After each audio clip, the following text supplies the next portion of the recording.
السلام علیکم ورحمۃ اللہ وبرکاتہ۔ بسم اللہ الرحمن الرحیم۔ سلسلہ چشتیہ میں اپنے مرید یا خلیفہ کو جو کلاه چہار ترکی پہنانے کا دستور ہے، اس کی وضاحت حضرت حاجی شریف زندنی علیہ رحمہ نے نصیحت کے انداز میں فرمائی ہے کہ جس کو حضرت خواجہ غریب نواز کے سر پر رکھتے وقت حضرت خواجہ عثمان ہارونی علیہ رحمہ نے دہرائی جو درجے ذیل ہے: مراد از کلاه چہار ترکی چار ترک است، اول ترک دنیا دوم ترک عقبہ، سوائے ذات حق مقصود دیگر نداری، سوم ترک خرد خواب مگر قدر برائے سد رمق است کی از ضروریات است، چہارم ترک خواہش نفس یعنی ہر کی بگویت خلاف آں کنی و ہر کی ای چہار ترک کند پوشیدن کلاه چہار ترکی بہو سزاوار است۔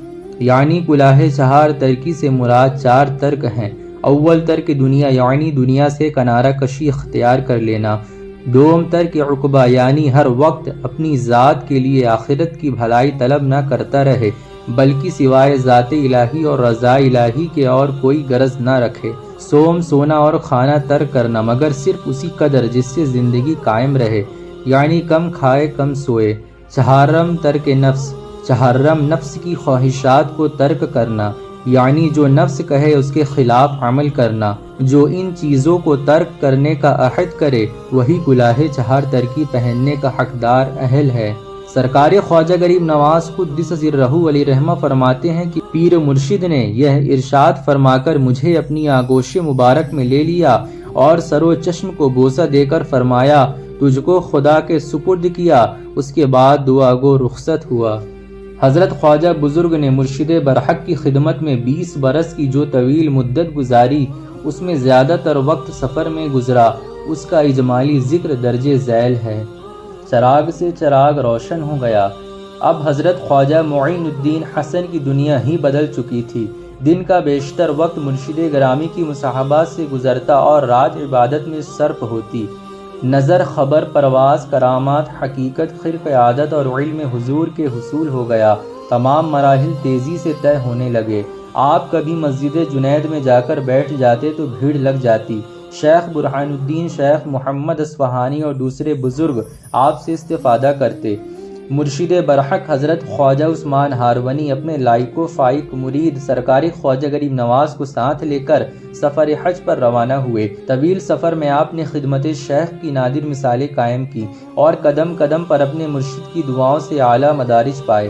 بصرہ کے قریب حضرت خواجہ عثمان ہارونی کے ایک پرانے مرید ابو صالح عبداللہ سے ملاقات ہوئی۔ وہ حضرت خواجہ کے کمالات روحانی دیکھ کر حیران رہ گئے۔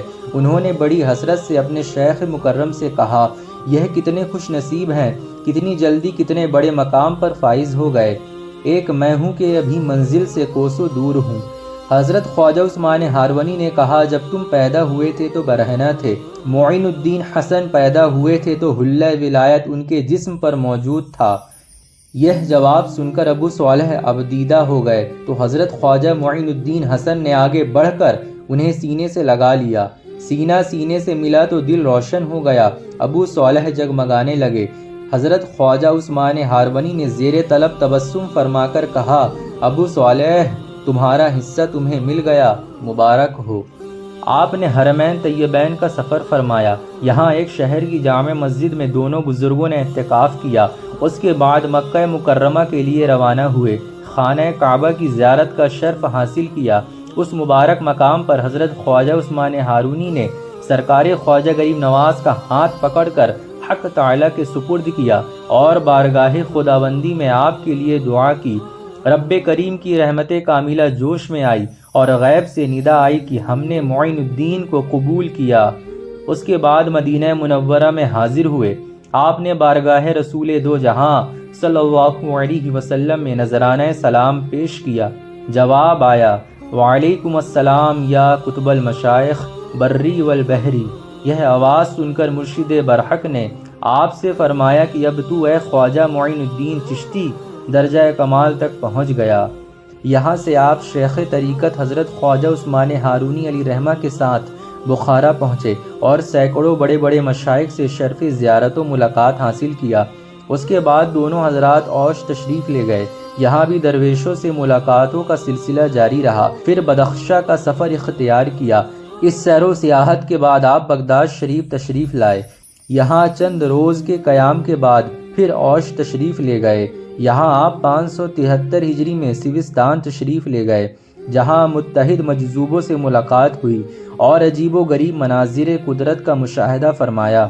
یہاں سے دمشق پہنچ کر انبیاء کرام کے مزارات مقدس کی زیارت سے مستفیض ہوئے اور بزرگوں سے ملاقات کا شرف بھی حاصل کیا۔ اس کے بعد پھر بخارا تشریف لے گئے اور حضرت شیخ نجم الدین کبریٰ سے ملاقات کی اور کافی دنوں تک ان کے پاس قیام بھی فرمایا۔